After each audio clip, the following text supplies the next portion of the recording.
gouvernement, je pense qu'il n'y a pas eu trop de changements. Il n'y a pas eu de changements.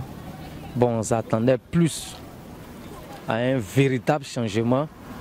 On pense qu'il y a eu des remplets, on appelle ça même, des transferts d'un poste à un autre poste. Il n'y a pas véritablement de changement. Et puis, à des ministres, lorsqu'on voit leur bilan, ils n'ont vraiment rien fait. Par exemple, le ministre des Transports, Gaoussou Touré. Bon, vraiment, je ne pense pas qu'il... Ce poste-là, c'est pas... Ça me gêne. Les mots même me manquent. Les mots me manquent pour Gaoussou Touré. Puis je ne sais pas, Nyamnya Kouna, est-ce qu'ils sont obligés de lui donner un poste ministériel? Je ne sais pas. Dans tous les ministères où il est passé, ça a été un fiasco.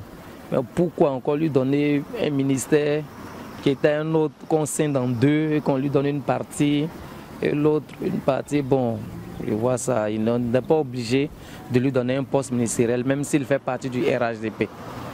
Je félicite déjà la nomination du ministre de l'Enseignement supérieur, puisque la dame elle-même est une enseignante. Je pense qu'elle connaît mieux le problème des enseignants et qu'elle saura bien gérer le problème des enseignants pour qu'enfin à l'université, les cours puissent vaquer normalement. D'abord, je voudrais féliciter le président de la République qui a pris sur lui la responsabilité justement de former ce nouveau gouvernement-là. Je pense que c'est un gouvernement de combat, comme l'a dit le Premier ministre. C'est un gouvernement certainement qui sera au travail pour nous permettre justement d'atteindre l'émergence en 2020. Le petit couac que j'ai dans la gorge, c'est que j'ai dû constater au cours de cette formation de gouvernement-là qu'il n'y a pas trop de jeunes. Parce qu'il y a beaucoup de technocrates aujourd'hui en Côte d'Ivoire. Et je pense qu'il y a beaucoup de jeunes dynamiques d'ailleurs, qui sont même à la hauteur de pouvoir permettre justement au président de la République, selon sa vision à lui, de pouvoir atteindre son objectif, qui est de permettre à la Côte d'Ivoire d'être un pays vraiment développé à l'horizon 2020.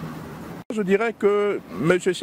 Charles Dibi Kofi est purement simplement un économiste. Il a dû occuper un portefeuille qui n'était pas trop dans son registre, mais il a quand même tiré son épingle du jeu.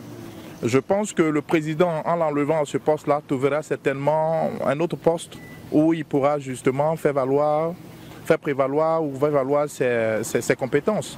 C'est un ministre de très haut niveau que je respecte. Donc je pense qu'il serait mieux de le laisser dans son registre parce qu'il est économiste purement et simplement. Donc pour moi c'est une très bonne chose. Mais à côté de ça, je veux penser qu'il pourra certainement, je vais dire, exceller à côté ou ailleurs, à la place que le président trouvera certainement de pouvoir le mettre. Bon, d'abord, je tiens à saluer le travail du gouvernement.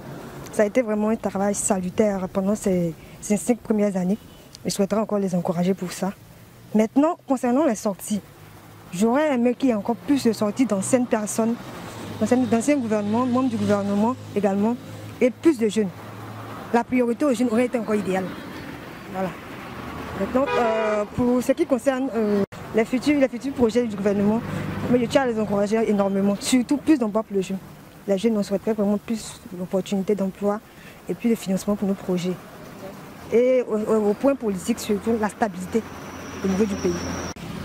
En tout cas, avec le nouveau gouvernement, nous, on s'est dit quoi? En tant que nous les jeunes, nous, on s'est dit que, en tout cas, c'est bon, mais souvent, quand on analyse, c'est pas trop bon parce qu'il y a des jeunes aussi qui ont des expériences que le gouvernement doit prendre aussi pour les apprendre à beaucoup de choses.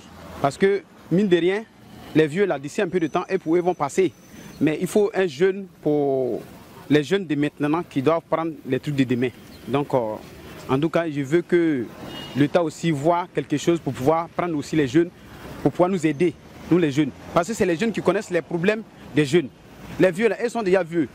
Voilà, ils sont déjà vieux et que quand ils sont là, on parle à faire du travail. Nous tous, on est là, on chôme. Ça fait qu'il n'y a rien qui marche. Rien qui marche. Voilà. Donc, c'est ça qui est là comme ma préoccupation, le moment. Est-ce qu'il y a des ministres qui étaient là que vous avez souhaité qu'ils sortent du gouvernement? Bon, moi, je n'ai pas de choix. Nous sommes tous des frères et sœurs. Il n'y a pas de choix. En tout cas, celui qui peut venir pour nous arranger. Nous, nos problèmes aujourd'hui, c'est pour le travail. Hein, c'est le travail, on regarde. Quand on était là, on dit qu'il n'y a pas de travail, il n'y a pas de goudron. Aujourd'hui, on a vu que, en tout cas, ceux qui étaient là, ils ont travaillé un peu. Voilà. Maintenant, ceux qui vont venir là, s'ils peuvent faire nous notre affaire, il n'y a pas de problème. Bon, vraiment, selon ce qu'on a lu dans les journaux, comme ce qui est certainement dans les journaux n'est pas ce qu'a décidé le président de la République, mais je veux dire qu'il y a des ministres qui sont restés hors, qui, pour ce qu'on a lu, sont coupables de malversation financière et autres. Donc nous, on a pensé que vraiment ça allait être un vrai nettoyage. Bon, on a constaté que c'est des déplacements, hein, de postes.